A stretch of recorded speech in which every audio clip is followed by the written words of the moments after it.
Sí, buenas tardes. Un gustazo de volver a encontrarnos con muchos amigos. A mí me toca presentar quién es este colectivo que está organizando los conversatorios. Mi nombre, bueno, es figura Héctor Ferrario, vivo en el Chaco. Me dicen Pucha, la pucha con el hombre. Y bueno, este colectivo se empezó a organizar allá por marzo. Somos todos trabajadores del INTA, la mayoría en actividad, algunos estamos de licencia circunstancialmente, otros jubilados, hay de diferentes regiones, del NEA, del NOA, de Cuyo, de Patagonia y de la zona centro. Somos, bueno, de diferente formación académica, hay diversidad de género, niveles etarios, distinta experiencia, pero todo nos une este proyecto que conduce, este proyecto político que conduce los destinos del país, que estamos acompañando a las autoridades políticas del INTA, que fueron designadas, y también, por supuesto, a las autoridades del Ministerio de Agricultura. También darle la bienvenida, que si no me voy a olvidar, de que está acompañándonos el presidente del Consejo Regional del INTA, de Entre Ríos, así que le damos la bienvenida a Ricardo García, y también a los alumnos de la licenciatura de Administración Rural de la UTN, también de Entre Ríos, y bueno, y extensivo a todos, por supuesto. Estos conversatorios que le pusimos el gran paraguas que se llaman Desafíos para el Desarrollo Nacional, es básicamente repensar la Argentina como creo que lo están haciendo la mayoría, y que nos ayuden a pensar entre todos, todes. Por ahí el chip del lenguaje inclusivo no me sale mucho porque tengo el chip de 60, y entonces a veces me cuesta. Pero bueno, a veces me sale y a veces me olvido. Le decía, en estos conversatorios que hablamos de desarrollo nacional, hemos hablado algunos sobre la cuestión del comercio exterior, la restricción externa que siempre está presente, lo que es lo que es soberanía alimentaria, abastecimiento de alimentos. También se estuvo hablando de logística. El conversatorio anterior fue toda la cuestión de agroindustria. Y bueno, el próximo se va a hablar todo lo que es un tema, una asignatura pendiente como democracia, que es la cuestión de la problemática de la tierra, que es una limitante para el desarrollo. Y aprovechamos también como colectivo para solidarizarnos con los compañeros compañeros de la comunidad campesina e indígena de el paraje La Tusca Pachá, bueno, pero es de Palpalá, que lamentablemente ayer fueron reprimidos brutalmente, y bueno, siguen siendo hostigados por la justicia y la policía, la fuerza policial de esa provincia.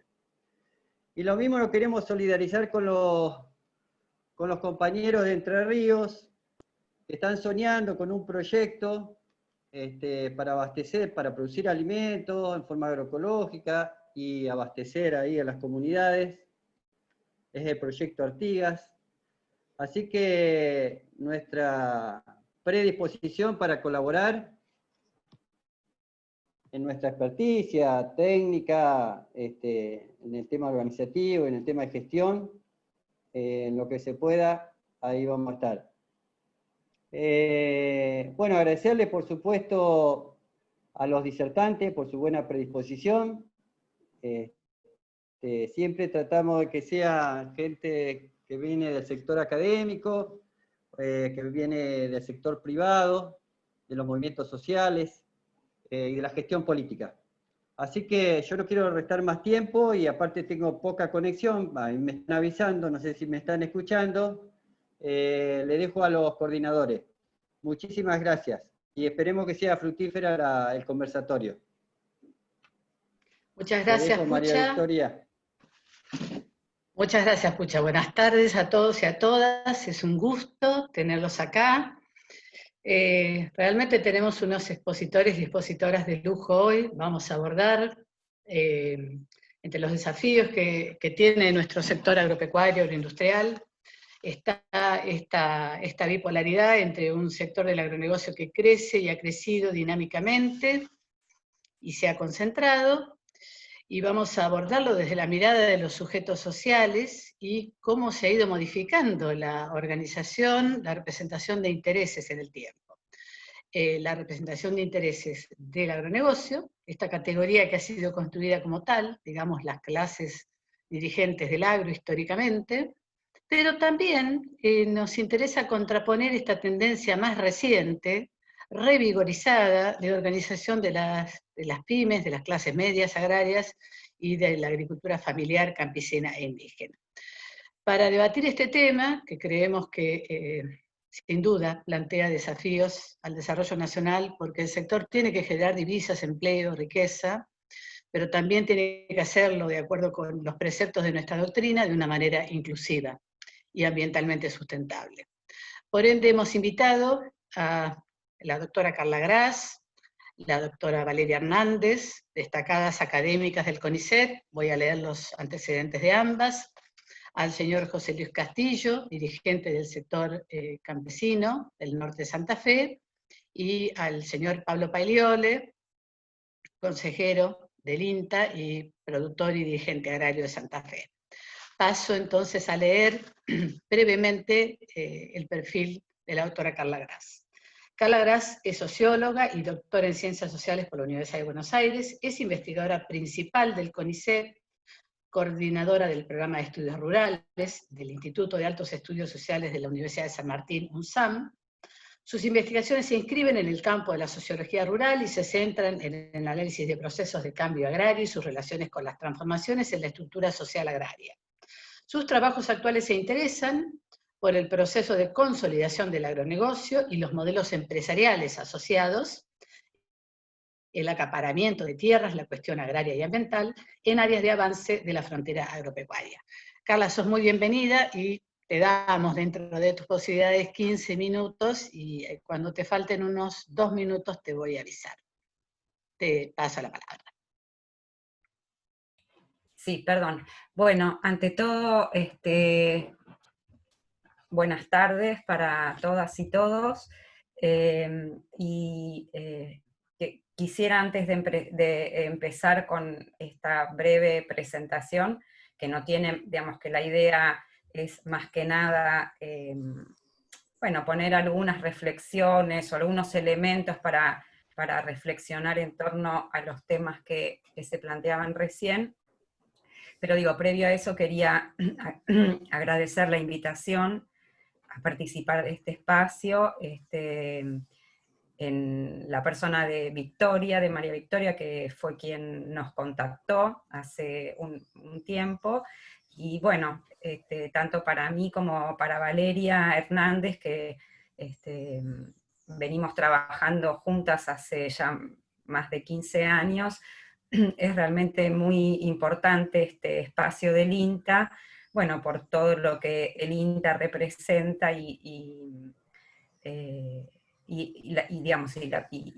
la posibilidad de discutir en este ámbito algunas de nuestras, de las investigaciones que venimos llevando adelante, y bueno, y las reflexiones que en función de eso también se nos plantean como tanto en nuestro rol académico como en nuestro rol de,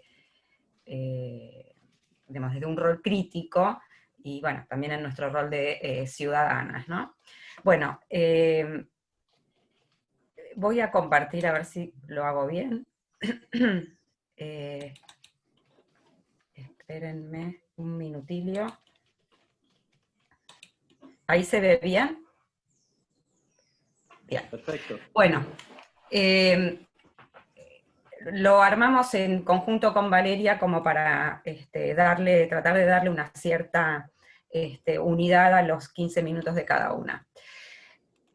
Bueno, era una propuesta muy desafiante, la que nos hizo Victoria para esta charla, y entonces la manera que se nos ocurrió fue como un poco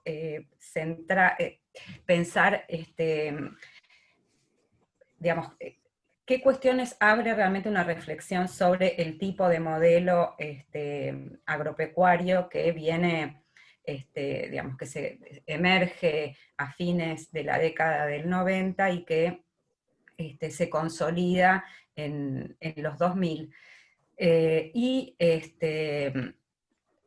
Nosotros, a lo largo de nuestro trabajo, y esto lo quiero introducir, porque hace sentido para que ustedes vean desde dónde estamos pensando también los interrogantes que hacemos en función de lo que estuvimos, de lo que por ahí también invitaba María Victoria, que es que una cuestión que nosotros fuimos haciendo a lo largo de nuestro trabajo fue tratar de, de entender qué era esto del agronegocio. Veíamos que había mucha, digamos, homologación entre agronegocio y un tipo de, digamos, de actor social, que tampoco estaba muy claro, porque a veces eran empresarios, otras veces eran oligarquía, otras veces eran terratenientes, otras veces eran pools de siembra, bueno, ¿qué era eso? Y por otra parte también había, durante mucho tiempo, y todavía está presente, una homologación entre agronegocio y soja, ¿no? El agronegocio como que el cultivo lo llevaba implícito al... Entonces, a partir de nuestros trabajos, lo conceptualizamos como un modelo en el sentido de, digamos, una lógica de acumulación capitalista que presenta continuidades con lo que venimos conociendo en el agro argentino desde, diría yo, muy a lo largo del siglo, todo a lo largo del siglo XX, pero enmarcado también en un modelo de desarrollo nacional y de inserción en el mercado mundial, ¿no? Y nosotros identificamos como 4 elementos que para nosotros le pusimos los pilares, pero en un principio teníamos como una idea, la idea que eran como las 4 patas de una mesa, ¿no? Y nos parece importante marcarlos porque esta lógica de acumulación de capital, estos 4 elementos hacen sistema, o sea, funciona así porque están estos 4 elementos. Entonces, señalamos, por supuesto, la importancia de lo que llamamos un pilar tecnológico, ¿no? Donde evidentemente no estamos pensando, o sea, pensamos el tipo de desarrollo tecnológico, el tipo de dinámica tecnológica como, digamos, no como intercambiable, sino que tiene hace parte, ¿no? Donde básicamente están todas las tecnologías, las biotecnologías, y también se suman todas las tecnologías de del conocimiento, perdón, de la ciencia y de la comunicación, digamos, todo lo que es informática y demás. El pilar financiero, que es un pilar fundamental, donde en particular aparece toda la cuestión de los fondos de inversión y de los derivados financieros, un pilar organizacional donde aparecen nuevas modalidades de organización empresarial que los propios actores del agronegocio le llaman las empresas red o las redes de redes, y donde hay distintas formas de asociaciones o alianzas productivas, hay todo un lenguaje para mencionar eso desde los propios actores empresariales, pero donde básicamente, digamos, el alcance de de escalas o el manejo de los recursos productivos no necesariamente requieren de la propiedad, sino de formas cada vez más complejas de control. El capital financiero también va a ser, digamos, el pilar financiero también es importante por la envergadura de estos proyectos empresariales que, digamos, que necesitan realmente de una inyección de capital que el propio sector no puede ofrecer y que a su vez le impone determinadas lógicas. Y por último, un pilar no menos importante, que es el que llamamos simbólico ideológico, donde ahí hay una activa, digamos, hemos constatado la producción activa de una nueva identidad que trata de correr, ¿no?, al gran propietario, a la gran explotación de su asimilación al terrateniente o a la clase más parasitaria que vivía de la renta de la tierra, y pone el acento en el carácter de la innovación. Y otra cuestión importante que encontramos es que hace mucho tiempo que el sector agropecuario no tenía, o una franja del sector agropecuario no se proponía generar un proyecto y un discurso que fuera más allá de lo sectorial. O sea, no es solo un discurso o un proyecto para el agro, sino que tiene toda la vocación de constituirse, ¿no?, como un proyecto de desarrollo de sociedad deseable. Y una cuestión importante es la generación. Estas identidades se van generando en el marco de instituciones que, más que el acento en la acción política, ponen el acento en la condición técnico-profesional. Otra cuestión importante que quiero marcar antes de seguir es que cuando pensamos en digamos, sectores dominantes, grandes empresas o el agronegocio, así como cuando se hace esta homologación con el sector empresarial, es que sin dudas este modelo, si hay algo que ha otorgado, es centralidad al sector empresarial. Pero este es un sector que, digamos, no es homogéneo, y me parece que digamos, ha habido relativamente poco esfuerzo por entender las diferencias internas de este sector empresarial. Y entendemos que son importantes porque hay procesos, porque, digamos, determinadas medidas de políticas públicas, determinadas alianzas de comercio exterior, no los van a afectar del mismo modo. Entonces, hay sí una cuestión, digamos, que se va profundizando a medida que pasamos. Nosotros le pusimos estos nombres, después si quieren lo preciso un poco más, pero a medida que, digamos, de las medianas para arriba, lo que se va incrementando es, cuanto más arriba vamos a ver que hay mayor concentración por arriba, es decir, mayor concentración en el control del capital, de la tierra, y de todos los recursos productivos, y más fragmentación por abajo, o sea, más formas de organizar la producción que involucran contratos de distinta naturaleza.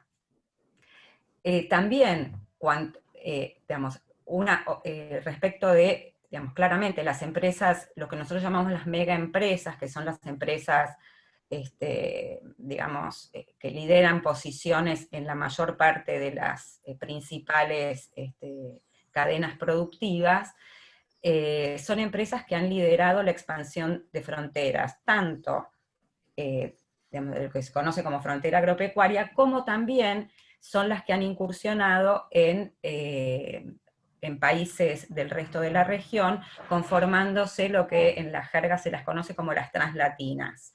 Entonces también, cuanto más grandes son las empresas en la cantidad de capital que controlan, mayor es esa posibilidad de expansión transfronteras. Entonces esto, por ejemplo, nos marca una cuestión muy clara. Las empresas como, por ejemplo, Adecoagro, por mencionar un ejemplo, tiene una capacidad de diversificación de riesgos productivos, climáticos, ecológicos, pero también políticos o jurídicos, ¿no? Es claro cómo esas empresas, o Cresud, por poner otro ejemplo, cuando hay cambios en políticas, por ejemplo, cambiarias, o en las políticas que tienen que ver con las retenciones, por dar un ejemplo, mudan sus centros de operaciones a otros países. Otra diferencia, o sea, eso es una diferencia, hay grupos que empresas que están más ancladas nacionalmente, y otras más ancladas globalmente. Otra cuestión es que las diferencias es que no en todas el agro cumple el mismo lugar en sus estrategias de acumulación. Hay empresas que, digamos, que el foco del negocio, como dicen ellos, está en otro segmento. Entonces no van a tener el mismo, el agro a veces no es el negocio más importante. Luego, obviamente, en esta posición que tienen son fundamentales las conexiones financieras, comerciales y tecnológicas. Vemos también diferencias en el tema de la composición del capital, digamos, de origen agrario, no agrario, nacional, internacional, y después el tipo de, apalancamiento productivo y financiero que tienen para acaparar recursos. Presentado así muy brevemente, después contestamos otras cosas, como un poco cómo entendemos la dinámica de ese sector, digamos, del agronegocio y de los sectores que lo lideran de algún modo, y quiero volver a resaltar una vez más la cuestión de la heterogeneidad. Encontramos que, obviamente, como todo modelo dominante, no es perfecto, tiene como sus puntos ciegos, o sea, aquellos puntos donde no solo, cuando decimos puntos ciegos, no es solo que van a generar resistencias sociales, que por supuesto, sino aquellos puntos donde el propio modelo empieza a encontrar problemas de rentabilidad, ¿no? Para decirlo así, o para mantener su legitimidad en lo político y también su eficacia y eficiencia en lo económico productivo. Y ahí nos interesa detenernos en dos por el tipo de cuestiones que venimos discutiendo.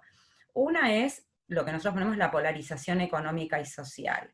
Y acá queremos hacer un punto, que es que una dificultad que yo creo que tenemos mucho para pensar, y por eso nuestro interés en presentar el agronegocio no como un actor o no como un cultivo, porque eso nos lleva a, por ahí, a considerar escenarios sobre los que posibles, sobre los que tendríamos que tener una mirada crítica. Normalmente en este último tiempo lo que vemos siempre es el agronegocio versus la agricultura familiar, ¿no? Y en todo caso se plantea la coexistencia en un territorio, cuestión que la hemos dado por sentada y que merece ser fuertemente interrogada, ¿no? Porque pareciera como que fueran dos mundos que pueden correr en paralelo y que no se tocan. Y en algún punto uno podría jugar lógicamente con la posibilidad de decir, y bueno, yo puedo tener un gran país, un país donde esté casi todo ocupado por la lógica del agronegocio, y dejar los periurbanos, ¿no? O pequeñas extensiones para una agricultura más entre de subsistencia y algún abastecimiento a mercados locales. ¿Por qué? Porque siempre Perdón, te quedan 2 minutos. Ok, porque siempre más bien, esto nos lleva como a enfatizar siempre una posible trayectoria en el impacto que tiene este modelo sobre otros actores sociales, que es que enfatizar la idea de que la ampliación o la mayor dominancia de estos actores, la expansión de esos actores, supone la exclusión absoluta de la pequeña producción campesina, ¿no? Por eso pusimos esa primera trayectoria en, digamos, grandes empresas que tienen interés en la tierra y los recursos naturales, pero no en la mano de obra, que es lo que efectivamente hemos conocido, por ejemplo, con la expansión sojera y de los cultivos pampeanos en el Gran Chaco, por ejemplo.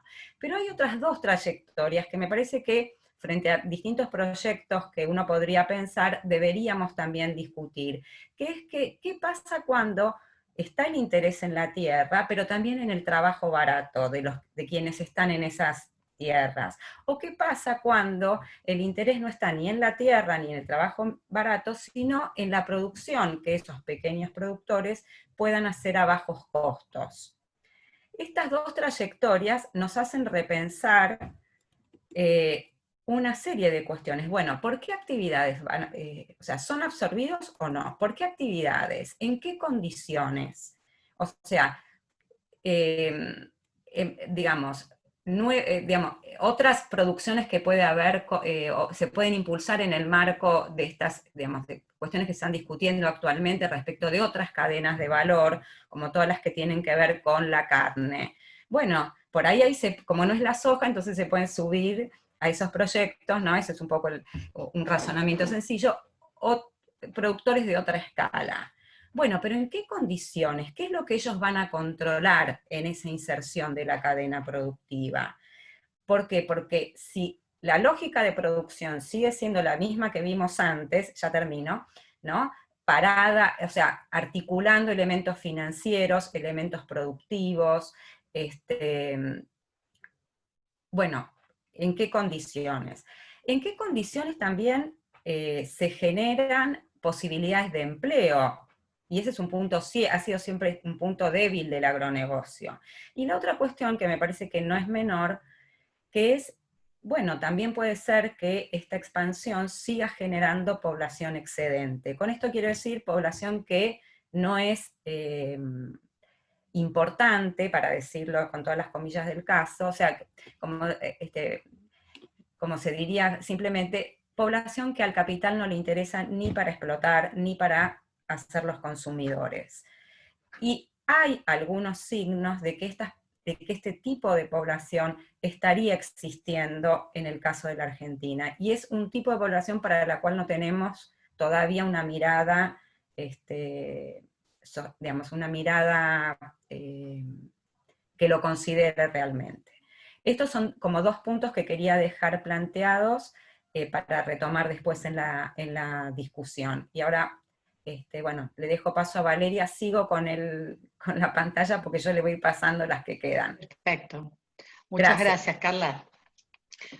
Bien, le voy a dar paso ahora a la doctora Valeria Hernández. Ella es licenciada en Ciencias Antropológicas por la Universidad de Buenos Aires, magíster y doctora en Etnología y Antropología Social en la Escuela de Altos Estudios en Ciencias Sociales, investigadora del Instituto de Investigaciones para el Desarrollo y profesora titular de la carrera de Antropología Social y Cultural de la Universidad Nacional de San Martín, con investigaciones sobre la relación ciencia, mercado, Estado, en el marco del proceso de globalización, y desde 2008 sumó el estudio de la cuestión climática en el marco de equipos interdisciplinarios. Actualmente codirige junto a Carla Gras el programa de estudios rurales y globalización del IDAES.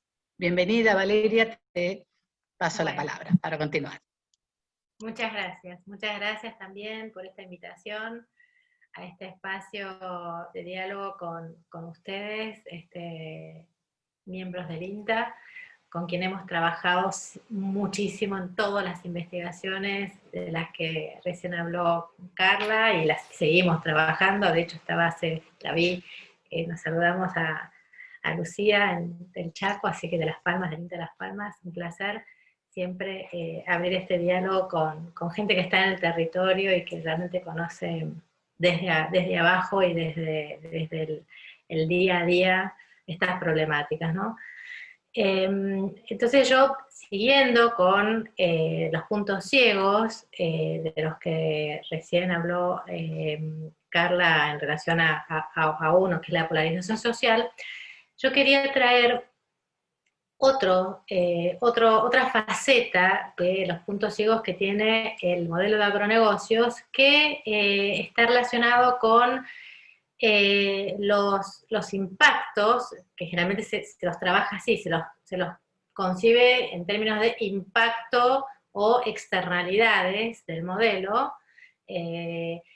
ya sea eventos extremos, justamente por la compactación de la tierra debido a la siembra directa, o a las fumigaciones de los herbicidas o pesticidas, a la desertificación por un sobreuso del suelo, en fin, todas cuestiones que quedan englobadas en una crítica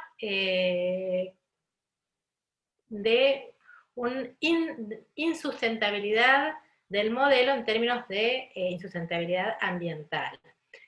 Nosotros hemos trabajado esta idea de, hemos estudiado algunos conflictos que se dieron en la expansión del agronegocio y cómo se fueron desarrollando, y fuimos entendiendo que esta ambientalización del conflicto también tiene, digamos, si de alguna manera subraya efectivamente los límites en términos de la sustentabilidad respecto del uso de los bienes comunes, que para el modelo son considerados como recursos, ¿no? En términos de recursos naturales, y que nosotros hablamos de bienes comunes porque son modos de significar muy distintos a los mismos objetos, tierra, agua, biodiversidad, digamos, a las mismas entidades, ¿no? El modo en que se lo significa no es inocuo, tiene una carga, tiene un peso. Entonces, si bien hay toda una crítica desde el ambientalismo al modelo que tiende a subrayar el modo en que se relaciona con la tierra, con el agua, con la biodiversidad, al mismo tiempo, estas críticas fueron retomadas y fueron repensadas por los actores del agronegocio y generaron respuestas para esas críticas que terminan de alguna manera, como por ejemplo las buenas prácticas agrícolas, las agriculturas certificadas, como por ejemplo la certificación que empezó a generar APRESID, que terminan de alguna manera ocultando otros aspectos del modelo que son, por ejemplo, como recién decía Carla, la concentración, el acaparamiento de la tierra, la concentración de las políticas públicas, digamos, la capacidad que tiene estos actores a través de sus redes de generar cooptación de las políticas públicas, tanto desde por ejemplo, subvenciones o marcos regulatorios más beneficiosos para este tipo de explotaciones, como cadenas de valor, como también la capacidad que tienen de orientar el Sistema Nacional de Ciencia y Tecnología para generar conocimientos y innovaciones que son adaptadas o que están más en diálogo con los objetivos de esos, ¿no? de ese modelo de hacer negocio en el agro. Entonces, la ambientalización del conflicto, si bien en un momento sirvió para generar una conciencia crítica, también las investigaciones mostraron que el agronegocio tiene capacidad de construir una respuesta que sigue, por lo tanto, que reconfigura, que le permite reconfigurar el negocio, y no solamente mantenerlo, sino en muchas veces, en muchas ocasiones, ampliarlo.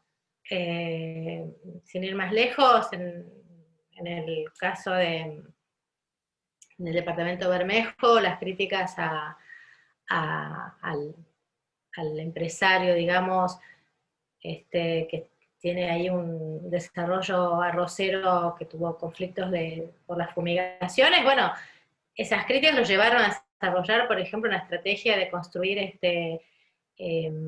piletas para producción de pacú. Bueno, y ahora tiene un fabuloso negocio con la cría de pacú, bueno, y se siguió extendiendo, y el problema del conflicto de la tierra, que digamos era un conflicto que venían también manifestando las organizaciones campesinas y de la agricultura familiar de Bermejo, bueno, quedó totalmente invisibilizado por la ambientalización del conflicto que finalmente se desarrolló en relación a esta expansión en la figura del arrocero, que, como decía Carla, no es la única, ¿no? Es decir, no hay que confundir las cadenas con las lógicas, ¿no? Entonces, volviendo a lo que planteaba Carla de esta idea de coexistencia, que muchas veces desde el Estado, desde las políticas públicas, se impulsó, justamente también por lo que decía María Victoria, ¿no? La necesidad de generar divisas, de generar una matriz económica que, bueno, permita responder, bueno, ya sabemos, ¿no? La deuda externa, etcétera, el desarrollo, digamos, económico del país, que por el momento está básicamente basado en las exportaciones de los commodities. Bueno, hubo un proceso de diseño de políticas públicas basadas en esta hipótesis de la coexistencia no antagónica de modelos agroproductivos en los territorios, digamos. Modelo productivo agroecológico, como decía Carla, digamos, a quién se le destinaría el periurbano, y el modelo de agronegocio en lo que serían áreas de sacrificio, en virtud de poder generar esa balanza económica nacional. Digamos, el gran desafío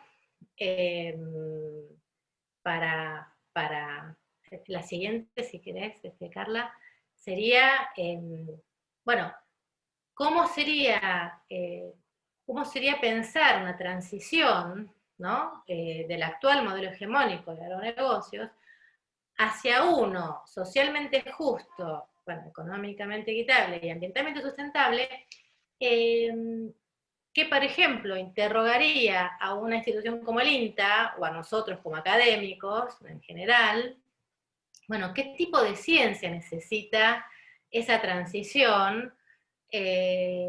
Puesto que, bueno, como decíamos, la coexistencia muestra a las claras y muy rápidamente que no es sostenible en los territorios, ¿no? Pero bueno, ¿cuáles son las vías, ¿no? Y qué tipo de conocimiento para cada una de las disciplinas que nosotros hacemos? ¿Qué biología molecular para la agricultura familiar o para la agroecología? ¿Qué agronomía?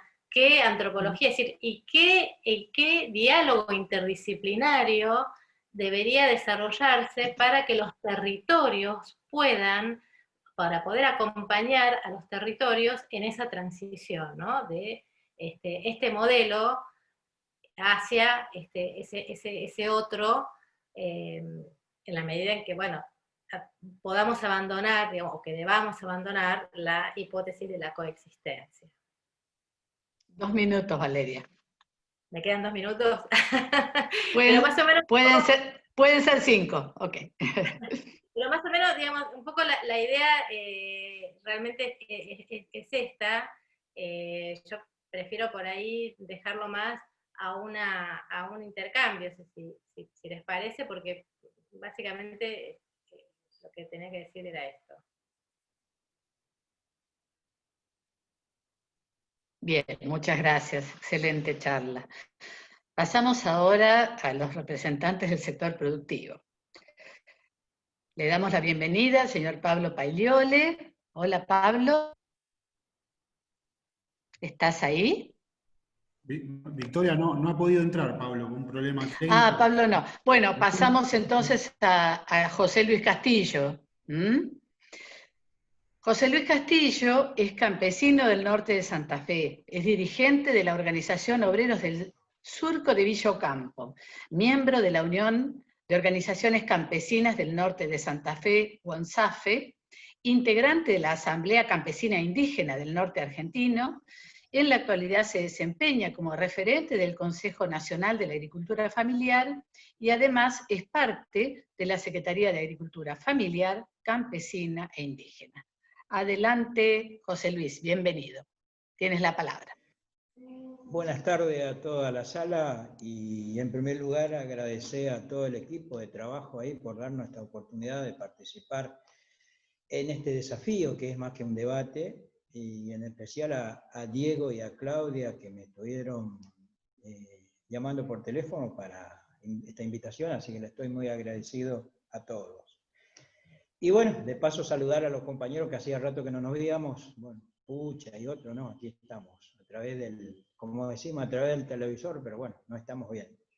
Bueno, ahí yo estaba mirando muy detenidamente la exposición de las compañeras, y uno por ahí no sirve para ejemplo de presentarse uno como uno mismo, pero sí quiero contar la experiencia que me tocó vivir como representante de un modelo campesino indígena agroecológico, casi 4 años en una mesa de diálogo con los autoridades y responsables del agronegocio, con muchos de ellos, donde los primeros era muy feo estar en ese espacio de discusión, después fue bajando un poco la intensidad ahí, y nos amigamos un poco entre nosotros, pero no logramos un acuerdo porque son dos modelos distintos. Entendemos que uno le tiene que poner la pata sobre el otro para que funcione. Y ahí, por ejemplo, en algún momento Pucha participó conmigo y como todo mentiroso, como que tengo que buscar un garante, ¿viste? En esos momentos, cuando nos tocó hacer una misión de observación, era muy fácil encontrar la casa de los campesinos con campesinas, niños, mujeres, animales, monte, y cuando íbamos a hacer la misión en los territorios agronegocios, encontrábamos un alambrado con poste pintado, con 12 hilos de alambre, mucho hierro, mucha máquina, pero nunca estaba la mujer y el hombre, nunca estaba el productor. Eso es lo que quería contar. Bueno, yo me voy a referir un poco más a la parte organizativa en el territorio. Si bien nosotros somos productores de agricultura familiar, la mayoría somos agroecológicos, hay algunos de nosotros, en caso personal soy biodinámico, y bueno, también tenemos compañeros pescadores, que todo pesca artesanal. Hay muchas mujeres trabajando mucho la comunicación, la difusión, todo eso. Bueno, eso a nosotros, estos 20 años y un poco más de organización, nos obligó a capacitarnos, a informarnos, a estar mucho tiempo fuera de la chacra, como decimos nosotros, el tranquera afuera. Nosotros somos especialistas en esa charla, tranquera afuera. O sea que, si bien los dirigentes campesinos, para ser dirigentes tenemos que aprender a trabajar casi media jornada, porque media jornada tenés que estar informándote, capacitándote, tenés que estar articulando con los compañeros, porque en la organización alguien tiene que tener relevado, ordenado la necesidad del territorio, no solamente de la organización. Y también tenemos que reconocer a los actores que tenemos en el territorio, y acá no me quiero olvidar de nadie. La gente del INTA, los técnicos, los profesionales, son agentes en el territorio, en cualquier territorio que yo trace. La gente de la Secretaría, los técnicos también son agentes, personas, hombres, mujeres que están en el territorio. También de los gobiernos provinciales, están en los territorios. Hay gente de ONGs, de otras instituciones.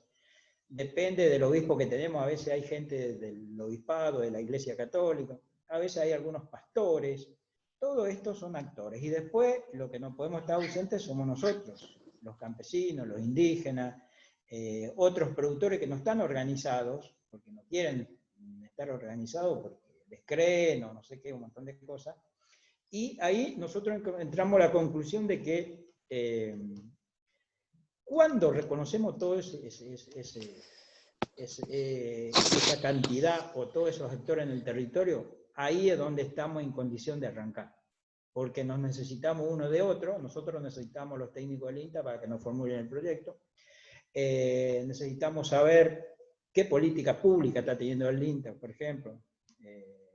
¿Qué política pública hay en la DIPROCE? ¿Qué política pública hay en la SAS? ¿Qué política pública hay en forma individual para los compañeros?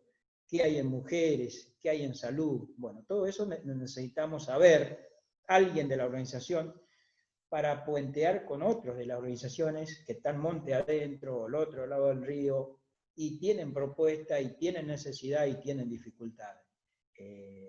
Nosotros tampoco estuvimos ajenos a las grandes quemazones, a la sequía también estuvimos complicada, con la pandemia también nos complica un poco, pero bueno, por gracias a tener esta observación y este reconocimiento a actores, hacemos un poco más liviana nuestra carga.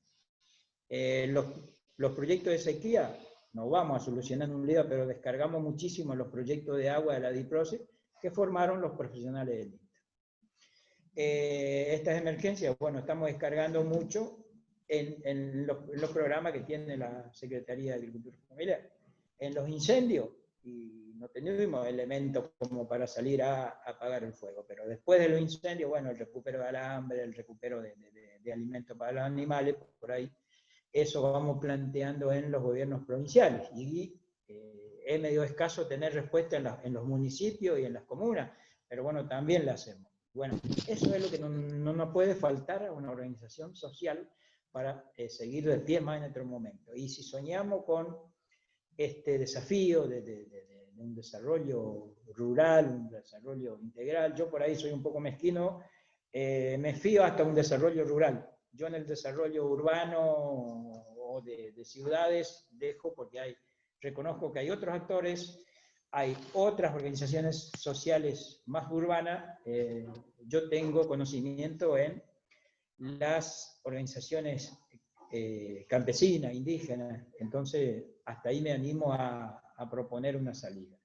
Bueno, después de este comentario, nosotros hoy contamos con muchos hombres, muchas mujeres, y estas experiencias en las producciones.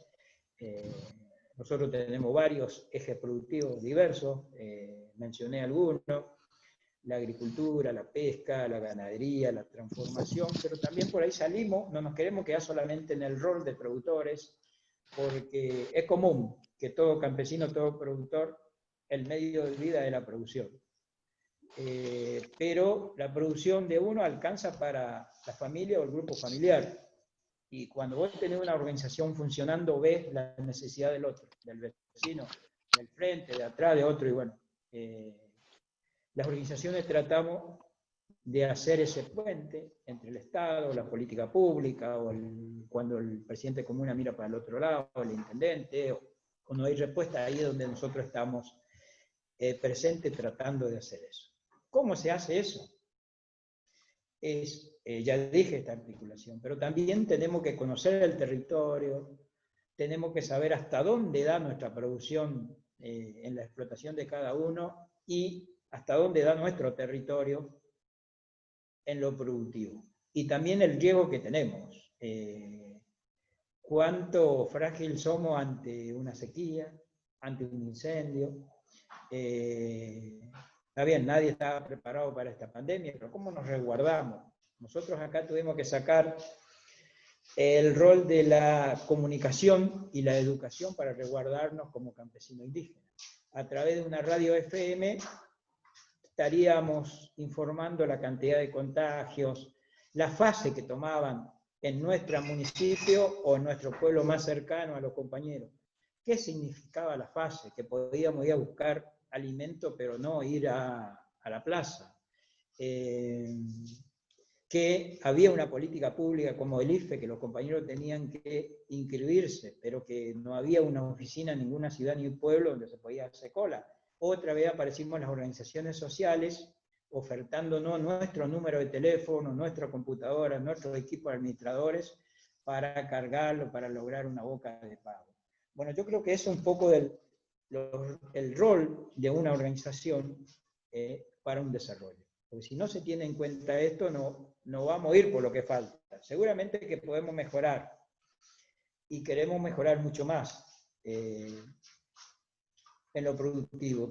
Ahora aprendimos que somos muy importantes cuando se pone en marcha una comercialización de cercanía.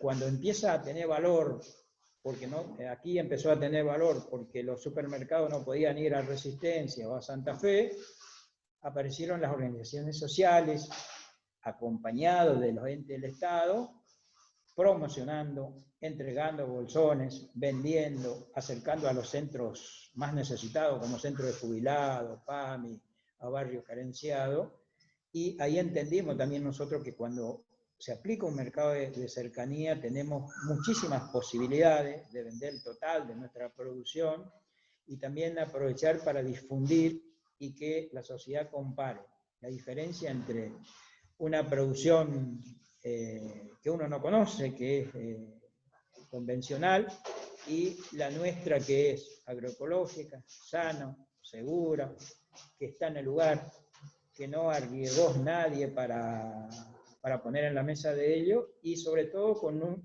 un precio de costo. Eso también a nosotros como organización nos dio una tranquilidad, y también sirvió mucho hacia adentro, porque también todas las organizaciones campesinas y de productores, la propia, alguna que nosotros conocemos, si bien carecemos de tierra y a veces somos pequeño productor, pero siendo pequeño productor, hay muchos de nuestros compañeros que todavía sueñan con ser un pequeñito sojerito o un pequeñito filotero. Nosotros, más vale, seguimos siendo un pobre más ambicioso, con agroecología, cuidando el medio ambiente y trabajando siempre con una mirada colectiva, siempre de territorio,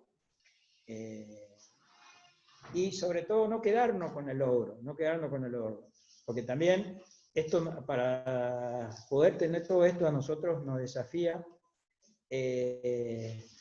no dejar de ser formal. Tenemos que estar en la formalidad, porque somos vendedores de alimentos, porque defendemos un modelo, entonces también somos conscientes que tenemos que pagar impuestos, pero también tenemos que estar en condición de tener una jubilación, tener una obra social, tener una salud. Si bien somos fanáticos de la salud pública, de la educación pública, pero bueno, así como también recibimos políticas públicas en las organizaciones, entendemos que tenemos para aportar también a nuestros estados. Y bueno, para agrandar esto, me parece que si entendemos y formamos parte de este colectivo, todos los actores, me parece que estamos en un camino y con mucha posibilidad de afianzar este modelo de la agricultura familiar, que seguramente estaríamos mejor. Nos tocó una pandemia, bueno, pero si los agricultores familiares en plena pandemia, perdón, 2 minutos para redondear, con una producción dentro de una pandemia, pudiendo sostener la alimentación familiar, nuestras propias ferias, me parece que se empieza a ver esa oportunidad más de producción y más de comercialización, pero sí teniendo en cuenta este mercado de cercanía. Así que por ahí, espero se haya entendido. Gracias. Muy buena charla, José Luis. Vamos a dejar después las preguntas para el final a todos los expositores. Le damos la bienvenida a Pablo Pagliole. Pablo Pagliole es productor agropecuario de la provincia de Santa Fe y dirigente agrario. Es director del Distrito 6 de la Federación Agraria Argentina, miembro de la agrupación Base Federada, y se desempeña en la actualidad como vocal del Consejo Directivo Nacional del INTA. Bienvenido, Pablo. ¿Estás ahí? Te paso la palabra.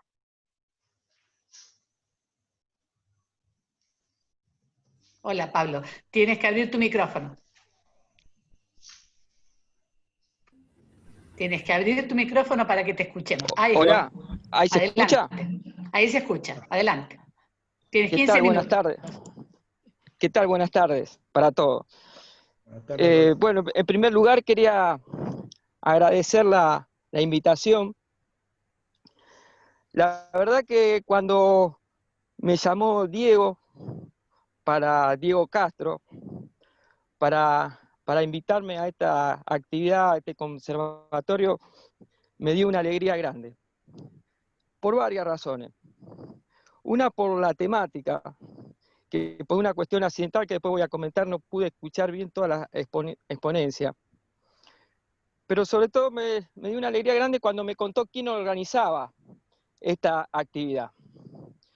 Y me decía que esta actividad la organizaba un colectivo de INTA, CUMPA, por la igualdad. que era un conjunto de profesionales, técnicos, trabajadores del INTA, que se nuclean en un tipo de organización, coordinación, en la cual se unen centralmente por algunos valores como la cuestión de la defensa de lo nacional, la defensa del tema del desarrollo, la defensa de la agricultura familiar. Y la verdad que es una alegría porque hace unos meses atrás, ya más de un año, particularmente de la otra administración del INTA, de las máximas autoridades, se decía, y esto está en los videos, ¿no?, que la cuestión de la soberanía nacional era una boludez. Dicho, digamos, no es que estoy haciendo un exabrupto, sino que se decía literalmente, se decía así, que la cuestión de la soberanía nacional era una boludez, que el INTA tenía que abocarse, digamos, o concentrar recursos, no investigar sobre lo que investigan los otros, y en todo caso la función del INTA era comprobar si la tecnología que venía de afuera era exacta o no era exacta, si nos metían o no nos metía el perro.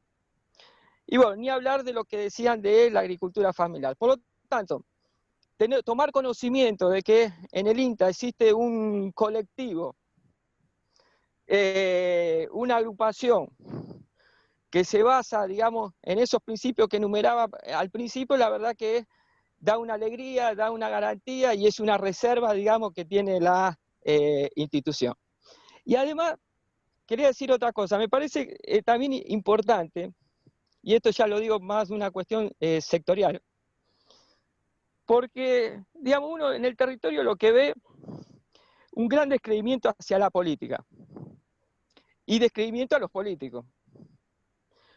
Hay un gran descreimiento a las organizaciones gremiales y descreimiento a los gremialistas. Pero no se da ese fenómeno en las organizaciones científico-técnicas. Al contrario, hay una valorización en la sociedad y en el territorio de la organización. Particularmente yo lo viví cuando se hablaba del ajuste en el INTA. Podía pasar el ajuste en el Senado, donde sea, pero en las organizaciones científicas técnicas guarda con tocar eso. Entonces decía que ese prestigio se mantiene y por lo tanto eso se traslada a los técnicos.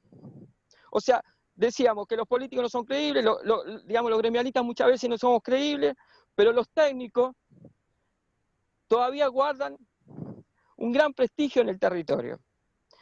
Y si esos técnicos abrazan, digamos, una causa noble como la que se plantean, la verdad que puede hacer un desastre en el mejor sentido de la palabra.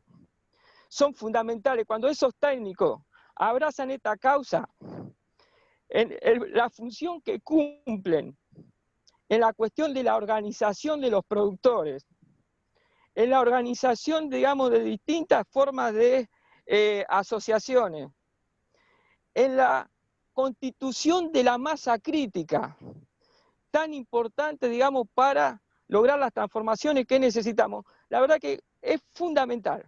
Por eso, digamos, la alegría de cuando me comenta Diego de esta agrupación, de este agrupamiento. Pero siendo al tema, yo no tuve la oportunidad de escuchar los panelistas, después les voy a comentar por qué. Nosotros lo que estamos viendo que en el sector rural, uno de los principales, o el principal problema, es la concentración. Concentración que se da sobre todo en la tenencia de la tierra, no es un problema nuevo. Tenemos en la Argentina los datos del último censo que nos dicen que 6.000 familias hoy tienen casi el 50% de las tierras en la Argentina. Esto es importante remarcarlo porque hay distintas organizaciones intelectuales, etcétera, que niegan la existencia de los grandes latifundistas, niegan la existencia de los grandes estancieros. Particularmente yo estoy acá en el campo de Chevere, que acá se puede palpar la existencia, digamos, de esa vieja oligarquía, digamos, asomándole, o sea, ahora se hizo de noche, si no le mostraba lo que se ve acá.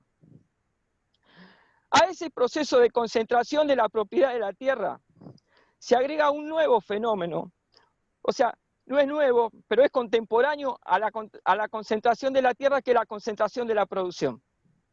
Y la aparición de los pools y los grandes contratistas agrarios, que explican que tan solo 2.600 empresas agropecuarias hacen casi el 65% de la producción de soja.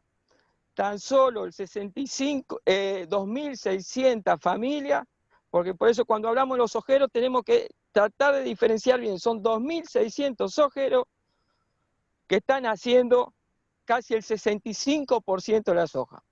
A eso le tenemos que agregar la concentración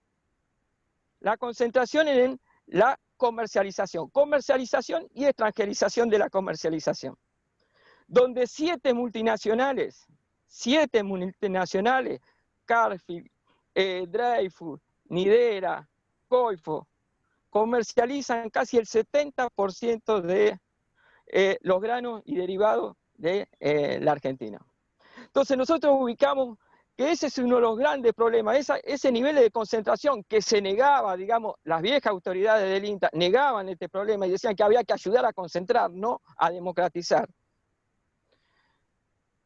¿Qué consecuencia nos ha traído? La consecuencia que nos ha traído más inmediata fue la desaparición de más de 80.000 productores agropecuarios de censo a censo. Pero las consecuencias más inmediatas son la pobreza estructural, que tiene que ver con estos niveles de concentración. Y el fenómeno que se da es que la producción va subiendo año tras año. Año tras año venimos de cosecha récord. El año pasado hicimos 130 millones de toneladas. Pero el fenómeno que se da es aumento de la producción, crecimiento de la producción con exclusión. Ese es el diagnóstico que nosotros estamos ubicando en este problema y es donde tenemos que atacar con otra política económica. A partir de acá, nosotros entendemos que se abre un gran debate, inclusive dentro del campo nacional y popular, acerca de qué visión le vamos a dar a este campo. Hay una parte que considera que el campo, este campo que describimos, debe ser una fuente de recursos. Una fuente de recursos de este campo es el que produce 25.000 millones de dólares anuales. Tiene que ser una fuente de recursos para destinarlo a veces a otra actividad y hacer política progresista en otros sectores, pero no en el campo. Con este sector hay que tener una política amigable, porque dependemos en gran parte del ingreso de dólares de este sector. Por lo tanto, ahí no sé si se apagó la luz, a ver. Bueno, sigo. Por lo tanto, hay otra visión, que si podemos ver al campo no solamente como una fuente de recursos, sino como una fuente de desarrollo. Pero para que el campo sea una fuente de desarrollo, hay que democratizarlo. O sea, no se puede ser el campo una fuente de desarrollo si no avanzamos sobre la democratización, si no avanzamos sobre esa concentración. ¿Y cuáles son las herramientas que tenemos para empezar a hablar de la democratización en parte del campo? Esas herramientas no las tenemos que crear nosotros. Esas herramientas ya se usaron, ya se utilizaron, sobre todo en la década del 40, 45 al 55, en la cual hubo una política realmente de desarrollo sobre la base de la democratización del campo con leyes como, por ejemplo, una ley de arrendamiento rural, que permita, digamos, que impida que que un pool de siembra pueda trabajar 30.000, 40.000 hectáreas. Es necesaria una ley de arrendamiento que regule el tema de la tierra, que le ponga límite a la cantidad y que le ponga cierta estabilidad. Es necesario empezar a discutir otro instrumento como fue el Consejo Agrario Nacional, que permitía que tierras como esta, la de Echeverre, se apoderaba del Estado y se la entregaba a los productores agropecuarios.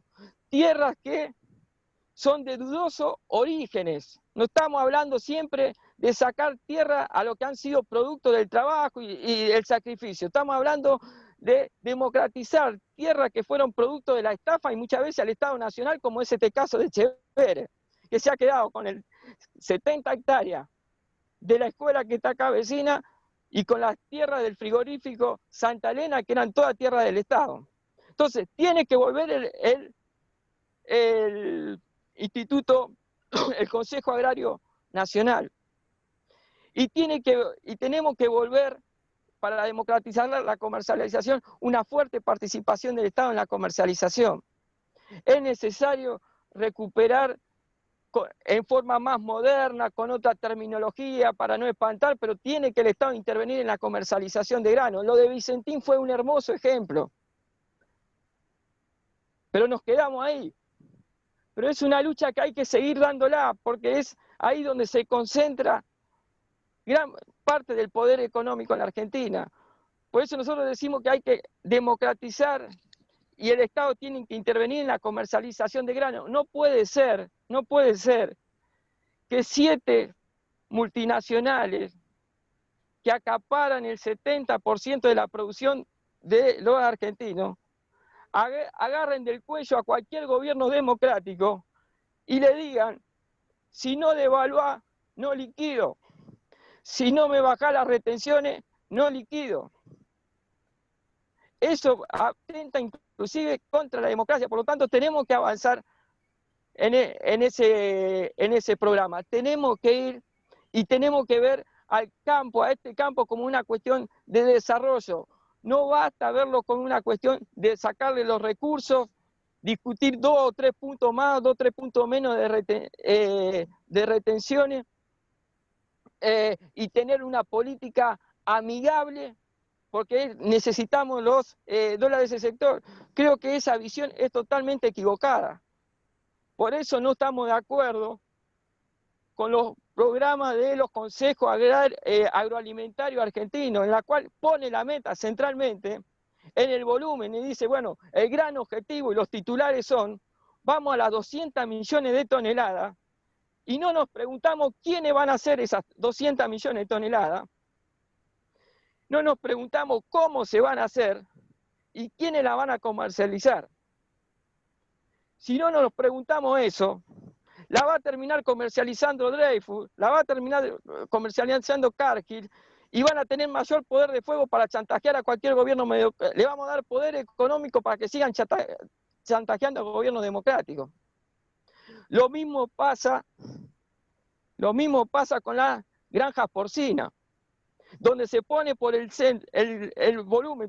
Por eso insisto, la discusión se concentra en qué visión tenemos sobre el campo, si es una cuestión de recursos o una cuestión de desarrollo.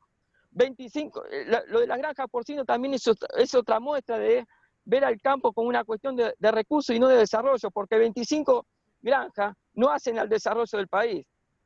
25 granjas lo que buscan es traer algunos dólares, que no lo vamos a tener nosotros, sino lo van a tener los que comercialicen, y se va a concentrar aún más la producción. Son esas algunas de las cuestiones que nosotros queríamos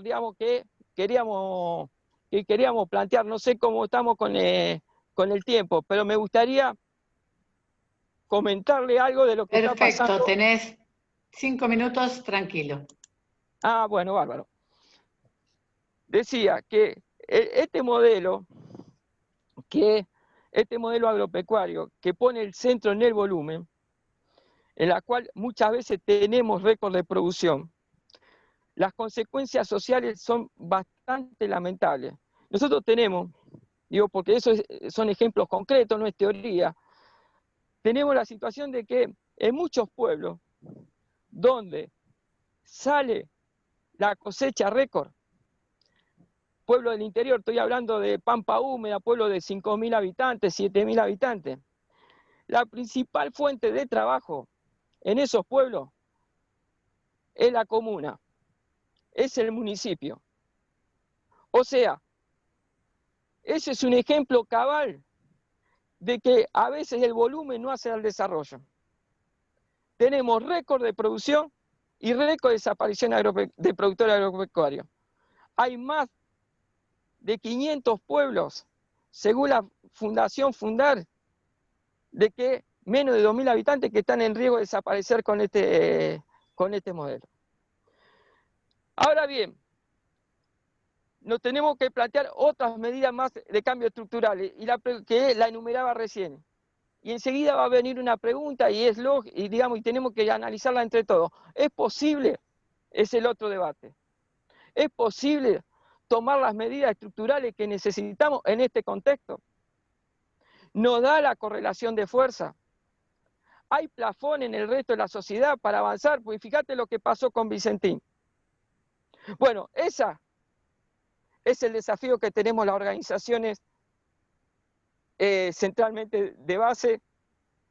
Tenemos que ganar al conjunto de la sociedad, tenemos que generar la masa crítica. Por eso insistía al principio con la importancia que tienen tener este tipo de agrupación en el INTA de técnicos que abrazan estas causas, porque necesitamos hoy generar y armar esta masa crítica para que haya no basta únicamente reclamarle al gobierno, sino generamos por abajo una demanda.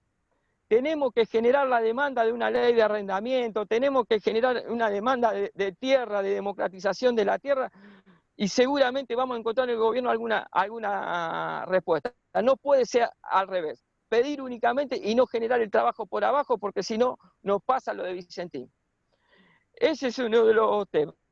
Quería, digamos, los últimos 2 minutos, comentarle que nosotros vinimos a acompañar, a traer la solidaridad a los compañeros que están en la estancia de Dolores Echeverre.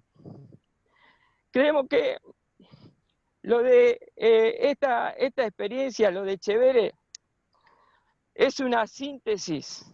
Si uno ve el origen, digamos, de esta estancia, es una síntesis de cómo se han constituido muchos de estos latifundios, cómo se han constituido muchos de esta concentración que hablamos al principio.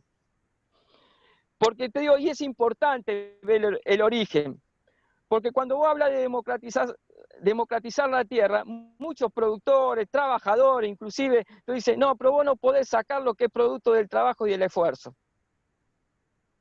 Vos no podés democratizar lo que no es tuyo. Cuando uno ve el origen de esta estancia, rápidamente se da cuenta que esto no es producto del esfuerzo y del trabajo. Esto es producto de los distintos contubernios que han tenido con gobiernos de turno, que se han apoderado centralmente. Antiguamente ni hablar de los pueblos originarios, pero ahora más recientemente se han apoderado de muchas tierras que pertenecían al Estado, como es el caso de la familia Echeverre. Por lo tanto, no solo que se han apoderado, encima que se han apoderado, quieren desplazar a uno de los familiares en la herencia, o sea, un disparate total. Por lo tanto, me parece esta actitud que ha tenido Dolores Echeverre de abrir, digamos, su herencia a un conjunto de productores para mostrar otro modelo productivo, no solo desde lo democrático, que participen varias familias en vez de una, sino también de reemplazar el agronegocio por una producción agroecológica. Me parece que puede ser un caso emblemático y que es una obligación de todas las organizaciones acompañarla. Nosotros en este momento estamos acá porque afuera de la estancia hay una concentración de las sociedades rurales de distintos lugares de la provincia y de Buenos Aires que están esperando la resolución del juez que ordene el desalojo para poder entrar. Acá hay una firme convicción de resistir cualquier tipo de desalojo, hay una firme convicción de llevar adelante esta experiencia, porque esta experiencia que es particular, si sale bien, se puede generalizar. Muchas gracias al colectivo de INTA, la verdad que una satisfacción conocer su existencia. Gracias. Muchas gracias, Pablo. Ha sido un placer escucharte. Gracias por el tiempo que nos has dedicado y por tus elogiosas palabras. Le voy a pasar la palabra al compañero Diego Castro para que conduzca la ronda de preguntas y respuestas. Bueno, la verdad que en principio, como mucho me parece que estoy viendo ahí los mensajes, nos pareció importante la exposición de los compañeros, las compañeras, y me parece que tiraron un montón de títulos, diría, de periodismo para abrir el debate. Me pareció muy jugoso. Son grandes compañeros y compañeras que se toman un tiempo para estar con nosotros por el compromiso que tienen en sus territorios y en su práctica profesional, las compañeras que arrancaron. Así que bueno, viendo esto, creo que va a haber muchísimo intercambio. Pablo sufrió bastante para entrar, por suerte lo pudo hacer sobre el final. Así que vamos a intentar pedir la palabra para ser ordenado y porque una cuestión de que no se nos pase, si podemos usar el chat, digamos, para pedir la palabra y tratar de respetar algunos. Que cuando quieran. Yo tengo una preguntita para arrancar. Perdón que tengo un poco la palabra acá, hago uso de eso, perdón. Pero en primer lugar, me interesaría que puedan hablar los compañeros del territorio, de las organizaciones, respecto, ante estos desafíos que se están planteando, ante esta caracterización del sector concentrado que las compañeras habían expresado recién, ¿no? Con claridad. ¿Cómo ven desde su lugar, en el caso de José Luis, las organizaciones de la agricultura familiar, y en el caso de, podríamos decir, de Pablo, que hizo una mirada como José Luis integral, pero si querés tiene una ascendencia importante sobre las pymes agropecuarias? ¿Cómo ven desde esos dos sectores, cuando hablamos siempre de correlación de fuerza, cómo estamos para estos desafíos que se viven, ¿no?, en la construcción? Primero José Luis, si puede comentarnos, y después Pablo, brevemente. Gracias. Bueno, nosotros en nuestro territorio vemos, es cierto, si tenemos que hacer una correlación de fuerza, somos conscientes que por ahí con las ganas y el deseo no nos está alcanzando, ¿entendés? Más que la pandemia te condiciona mucho por la movilidad. O sea que hoy el potencial de las organizaciones sociales son las redes sociales, pero a este monstruo que es el agronegocio no le hace media a las redes sociales. Eso me parece que más que claro. Y en el mano a mano con los fierros, te matan, porque tienen vehículos propios para moverse, tienen medios de comunicación a favor, y la consecuencia más fuerte que vivimos hoy en el territorio es que te siguen fumigando, te siguen atropellando, eso, o sea que me parece que en la lucha por la tierra también, pero la fumigación en el norte de Santa Fe, donde yo vivo, es tremendo, el atropello más grande, por eso yo al comienzo decía, te ponen la pata encima, y encima tienen flea en la pata, o sea que no es que te ponen la pata nomás, no, con talco, con media, no, tienen veneno en la pata estas personas, ¿entendés? Porque este modelo, para seguir logrando esa rentabilidad, tienen que poner todo el paquete tecnológico. Y no solamente te tumban la producción, te afectan la salud humana, o sea que no en forma automática, pero dentro de poco todas esas personas empiezan a padecer esas enfermedades.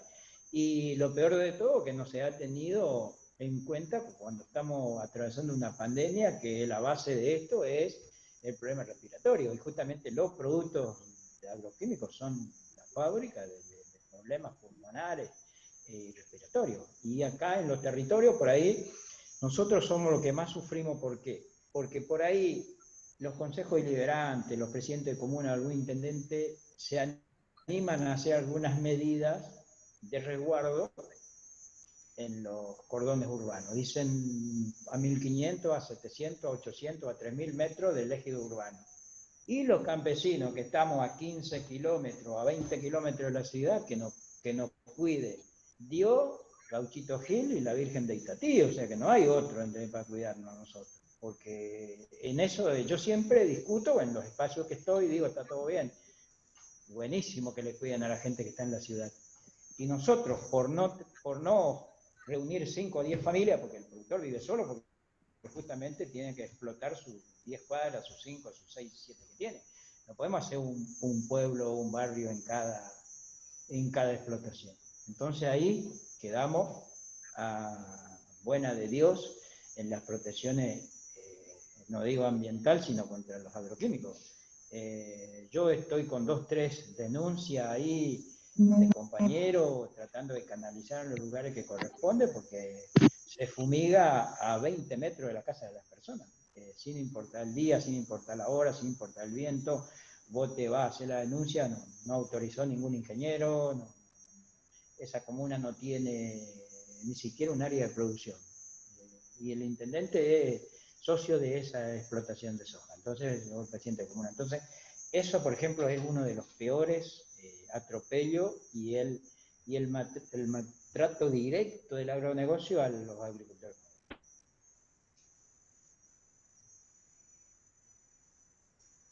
Bueno, muy bien. No sé, Pablo, si alcanzaste a escuchar la pregunta. Es la misma pregunta que le hicimos a José Luis, o sea, desde el sector, en este caso de las pymes agrarias, ¿qué pensás? ¿Cómo está el sector? ¿No? Porque, por ejemplo, hay algún tipo de análisis en el cual muchas veces el sector de las pymes agropecuarias, sobre todo en la zona pampeana, es conducido por los grandes, digamos, ¿no? Por el modelo preponderante. Pero quería saber tu opinión, Pablo.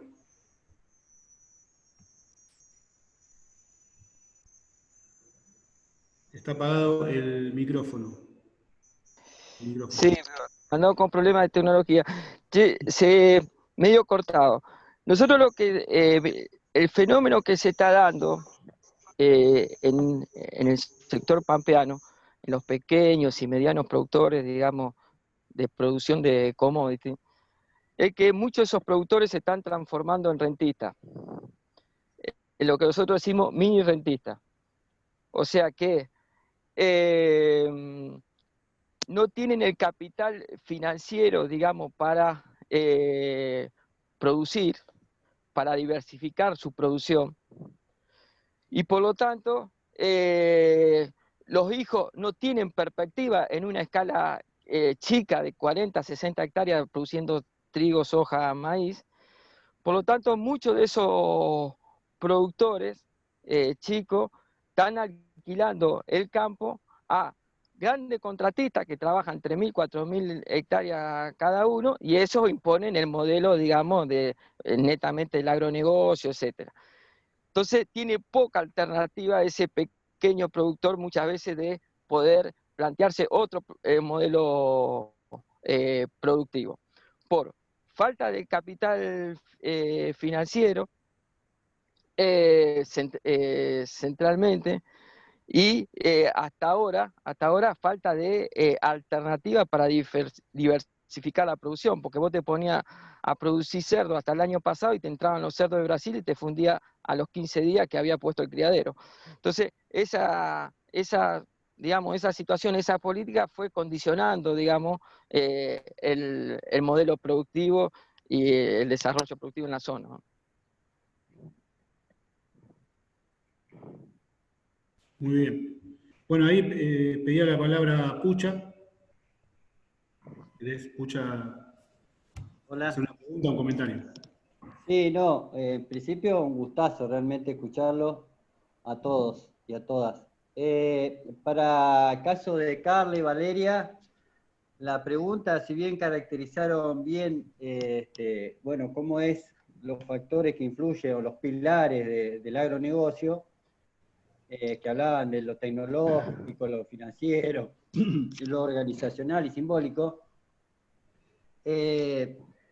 Cuando se refiere a Valeria, termina una pregunta diciendo qué tenemos que hacer como ciencia, como conocimiento, de todo, pero medio me da la sensación como que se vuelcan por lo tecnológico si es porque es lo que manejamos uno, y no lo otro. ¿Qué opinan de los otros pilares que son fundamentales, me parece? Eso por un lado. Y por otro, si bien ya Pablo se expresó, ¿qué opinan de esta nueva alianza para toda la cuestión de agroindustria que se está planteando, que están charlando con el gobierno? Hablaron de la cuestión normativa y me gustaría que se expresen al respecto. Y para el caso de los dirigentes, Pablo, cuando vos no estabas, pero José Luis contó la experiencia, o sea, la hoja de ruta está clara, lo que vos planteaste, pero ¿cómo hacerlo? ¿Qué estrategia nos damos? Una estrategia es la que vos estás resistiendo ahí con los compañeros, solidarizándote, pero otra estrategia que se dio en la década ganada, que nosotros le llamamos, que era que José Luis planteó que era una mesa de diálogo entre los distintos modelos, que funcionó a media, pero bueno, es otro camino. Digamos, ¿por dónde? Les tiro esa pregunta para los dos dirigentes. ¿Por dónde arrancar? No sé si fue claro. Valeria primero, ¿sí?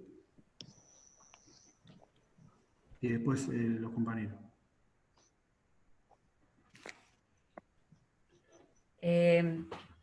Bueno, ¿querés que empiezo yo?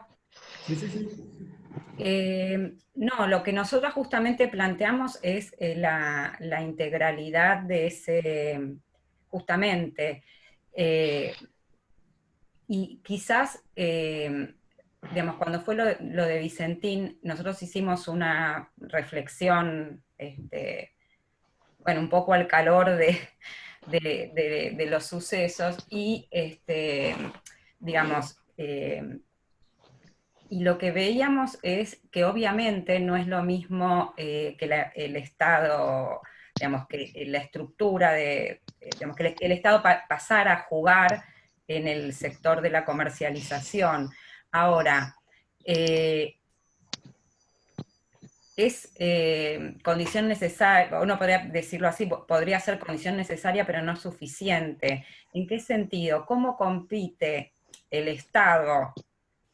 Digamos, cómo el Estado, en qué medida el Estado tiene las herramientas para poder intervenir en ese mercado con una lógica diferente de los otros actores que están presentes en el mercado. O sea, el Estado, ¿qué tipo de instrumentos y qué tipo de lógica tiene que poner? No solo controlar ser un jugador testigo, teniendo una herramienta como puede ser el manejo de una parte de la comercialización, sino también, bueno, ¿qué pasa con todo el negocio financiero que hay atrás de, bueno, los derivados, la prefinanciación de las exportaciones? O sea, Argentina hace digamos, varias décadas que viene apostando a una inserción en el mercado internacional digamos, que tiene como un supuesto un aumento constante de la productividad y de la producción. Y para eso, digamos, se requieren de volúmenes de inversiones que permiten, o que son, digamos, sí, que permiten que no, digamos, no cualquier actor puede financiar eso. Entonces, es como una puerta para los capitales financieros y cuando estoy hablando de capital financiero, digo, no el prestamista solamente, sino fondos, los fondos más o menos formales, más grandes, más chicos, pero digo, y que por otra parte también digamos, siguen, ¿cómo decirlo? Promoviendo o atando la matriz productiva a un conjunto también relativamente pequeño de cultivos o de actividades productivas, que son las que por un lado cotizan en bolsas, pero por otra parte son las que son más fáciles precisamente de estandarizar como si fuera un activo, un bono, ¿sí? Entonces ahí hay toda una cuestión que no se puede separar la concentración en un eslabón de los elementos que han permitido esa concentración, ¿no? Eso por un lado. Y del mismo modo, la cuestión de la ciencia y la técnica es fundamental, porque nosotros tenemos que pensar que hay una visión hegemónica de qué es la ciencia y qué es la técnica, como asociada a un solo tipo de objetivo. Bueno, y eso lamentablemente lo seguimos viendo a lo largo de, en eso hay una continuidad que es muy impresionante. También es muy impresionante cómo los actores, las organizaciones o los actores del agronegocio tienen una capacidad de influir en la agenda científico-tecnológica que, las organizaciones de otros actores sociales, como las organizaciones campesinas, las organizaciones de la agricultura familiar, no tienen esa capacidad de articular y de plantear demanda. Creo que con eso contesté, o había... la cuestión del Consejo Agroindustrial.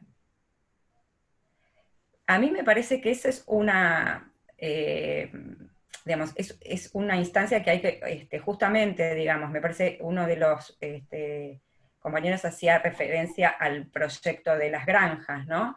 Es una movida que hay que mirar con mucho cuidado, porque creo que está en la lógica esta de reposicionamiento del agronegocio, digamos, esta cosa que el agronegocio se hace cargo de las críticas que lo debilitan, ¿no? Y las reprocesa. Y entonces uno podría pensar, bueno, pero una producción como la de porcinos podría habilitar la participación de otro tipo de productores, digamos, productores más pequeños y demás. El problema es que van a seguir insertos en la misma lógica, ¿sí?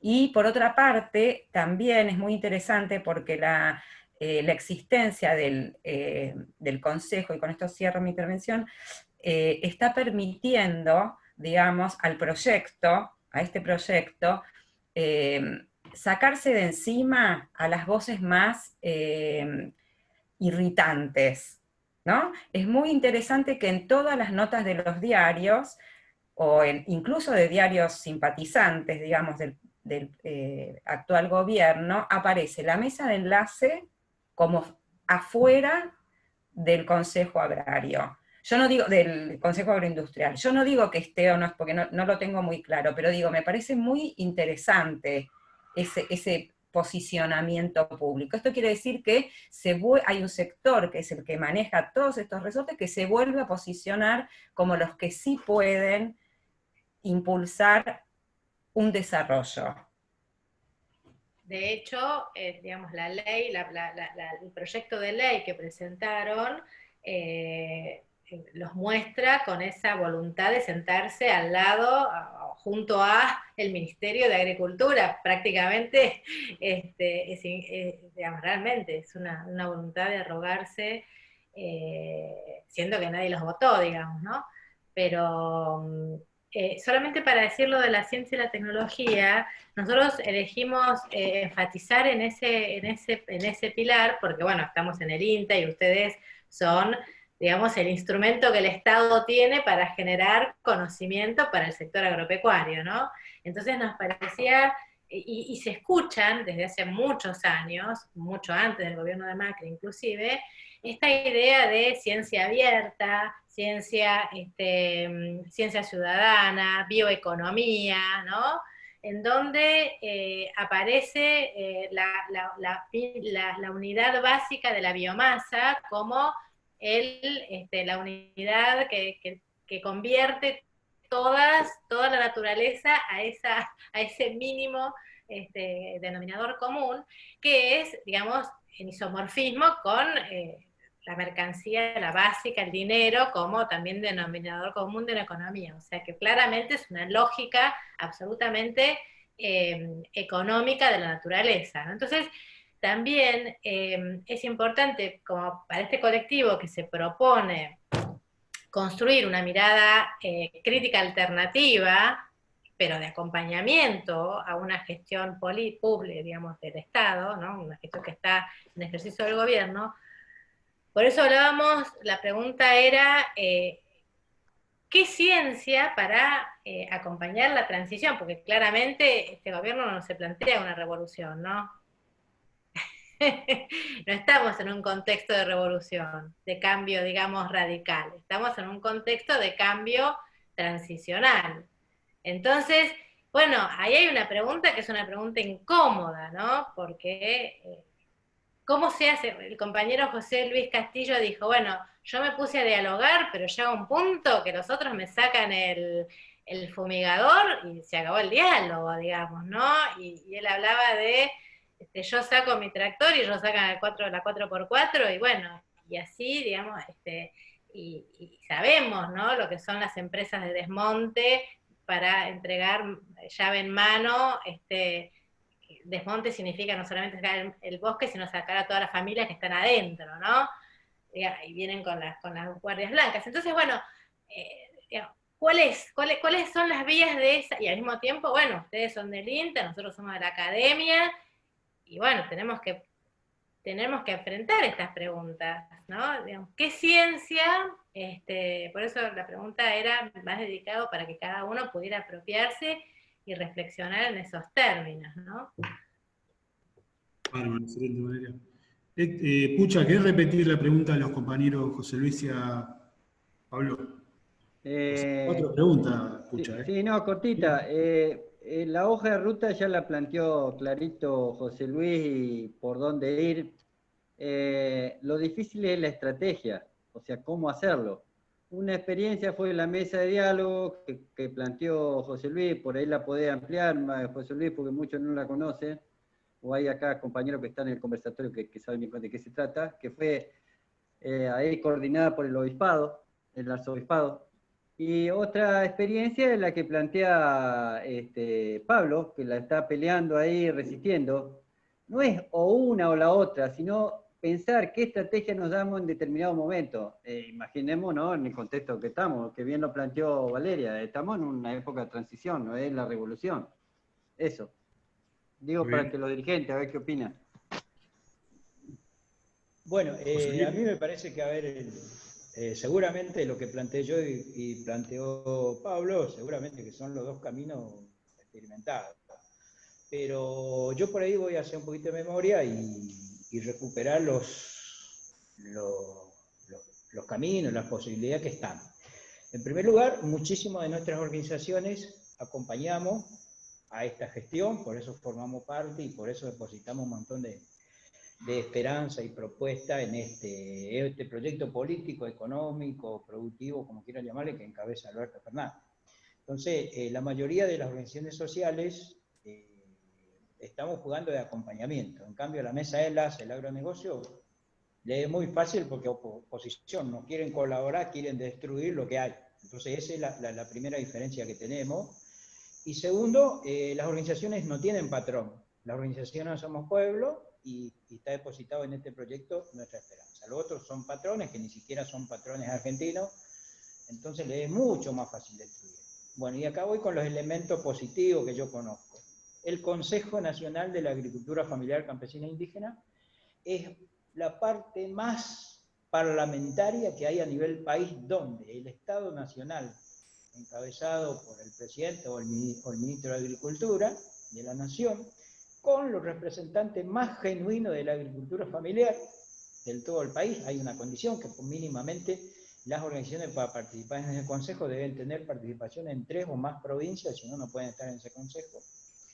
Ahí está, hay una silla para la gente del SENASA, siempre hay una silla para la gente del INTA, hay una silla para la gente de la DIPROS, EUCAR, y así siempre para todos los entes del Estado, Y alguna vez, cuando el Consejo arrancó, se pensaba hacer una interministerial, donde venga también vivienda para hablar de la vivienda rural, donde venga también salud, venga educación, para plantear esas cosas que, porque si no parece que los agricultores familiares queremos una cuadra más de tierra, 1 litro más de leche de la vaca, una fruta más de zapallo a la planta, y parece que eso es nuestra ambición o nuestro anhelo. No, señor, nosotros queremos todo, queremos vivir bien, queremos tierra, queremos trabajar, queremos políticas públicas, queremos también tener aire acondicionado, también tener conectividad, cosas mínimas. Ya cambiamos el caballo, ya lo ocupamos solamente para que facheré nomás ahí en el fondo,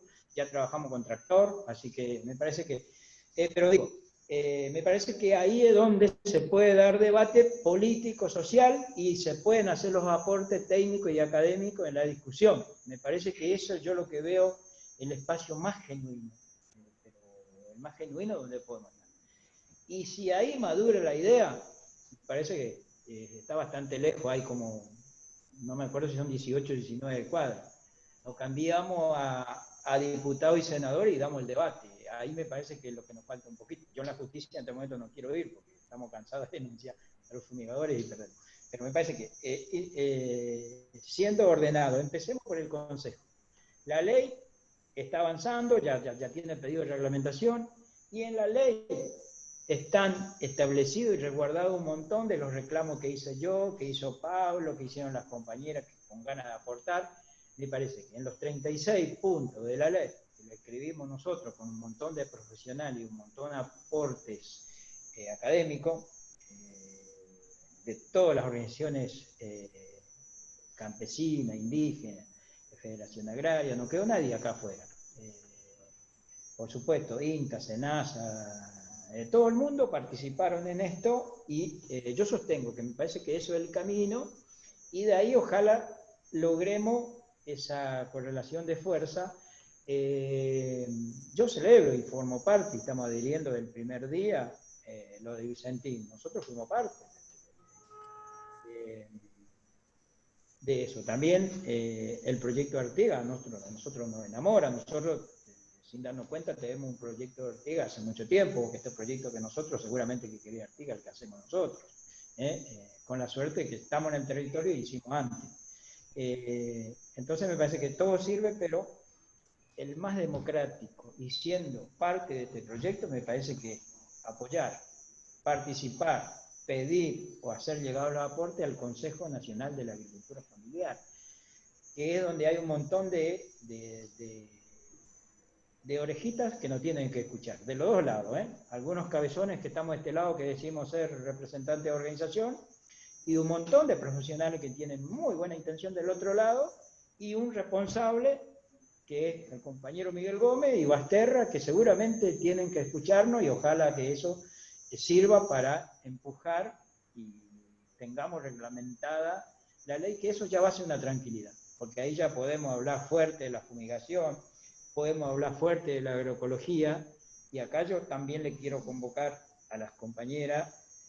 Yo quiero tener, seguramente que hay muchísimo profesional con ganas, pero yo por ahí conozco a dos bien loco lindo en esto, que es Cerdat y Javier Sousa Casariño. Yo quiero un montón de esos multiplicados, de esos que son locos en serio y que defienden a cualquier forma la agroecología, me parece. Y nosotros, por supuesto, que defendemos el territorio, ustedes en donde toca estar. Pero bueno, me parece que ese debate tenemos que llevar al Consejo, mientras acompañamos el proyecto, alimentamos el proceso de la propuesta. Pablo José Luis. Pablo. ¿Estás ahí, Pablo? No. Bueno, no sé, yo no lo estoy viendo, no sé si alguno lo está viendo. Bueno, mientras restablecemos con Pablo, pedimos, estaba Sebastián Trupiano. ¿Querés hacer la pregunta? Seba, ¿estás ahí? Bueno, pensé que la ponía ahí, la comentaron ustedes, pero la pregunta era para Pablo, pero también aplica para José Luis o para que nos hagamos entre todos. cómo lograr también la participación de la agricultura familiar en los consejos del INTA. Así como Pablo hizo una descripción de la hoja de ruta y la necesidad de plantear las problemáticas de la agricultura familiar, ¿cómo la llevamos al Consejo Regional del INTA y damos representación a la agricultura familiar? Porque nosotros nuestro espacio lo creemos necesario, y así como el Consejo Directivo Nacional, también los consejos regionales, los consejos experimentales y de las agencias, para poder hacer verdaderos planteos y donde nosotros podemos dar un aporte desde esta, ¿no es cierto?, desde esta mirada. Pero bueno, creo que no está Pablo, creo que ya era bueno por ahí conversarlo con él como representante de Federación Agraria en el Consejo Directivo Nacional, y de ahí para abajo qué estrategia nos podemos dar para continuar esta línea. Bien, yo lo que tenemos un montón de preguntas, no nos va a dar el tiempo, pero lo que vamos a tratar de hacer es, el tiempo nos lo va a marcar María Victoria, vamos a tratar de hacer es ser breve en las respuestas, así podemos meter... Perdón, nos quedan 10 minutos, compañeros, para cerrar. Son 20-20. Ahí, Erika, vos tenías una pregunta. ¿Estás ahí, Erika?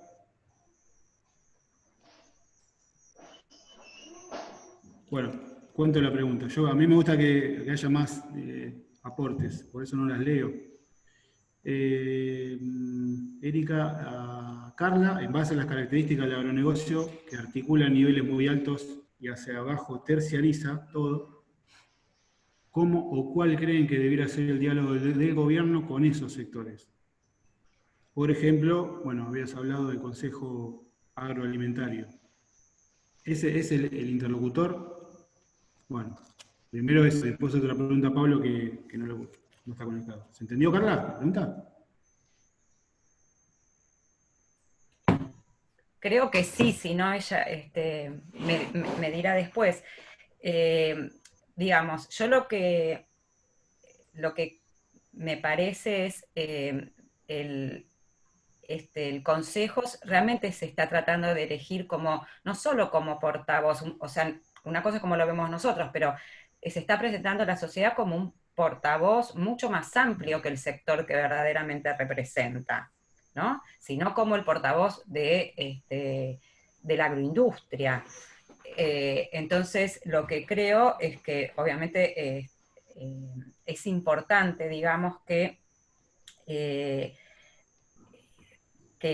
otros actores se posicionen también en esa misma mesa de diálogo. Yo creo que por ahí, en un punto, yo me preguntaría en qué momentos, no digo que siempre, pero en qué momentos reproducir institucionalmente la lógica de una mesa de la agricultura familiar y una mesa de la agroindustria, donde está claro que no se espera de la agricultura familiar el mismo aporte que se espera en términos de actor importante para el desarrollo nacional, puede ser en algún momento, creo yo, problemático, o al menos me invitaría a pensarlo, ¿no? ¿Se entiende lo que digo? Digamos, porque me parece que a veces sectorizar y reproducir esa idea contribuye a esa hipótesis de la coexistencia.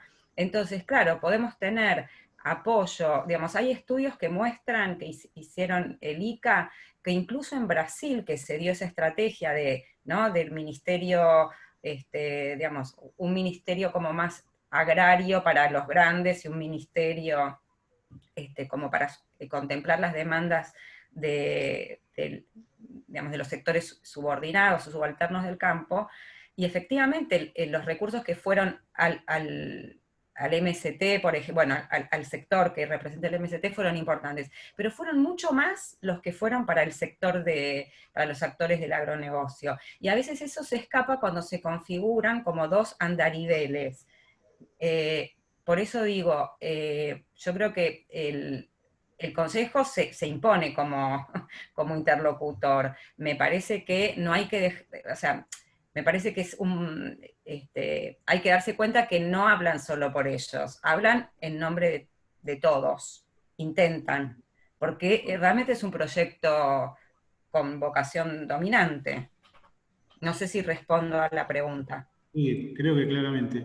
Igual ahora... Perdón, intervengo, compañero Diego. Acá está, saludamos a Manuel Pedreira, también integrante del Consejo Directivo Nacional. Se ofrece a contestar la pregunta en reemplazo de Pablo Paliole. ¿Les parece bien? Sí. Adelante, Manuel, te escuchamos. Muchas gracias por asistir.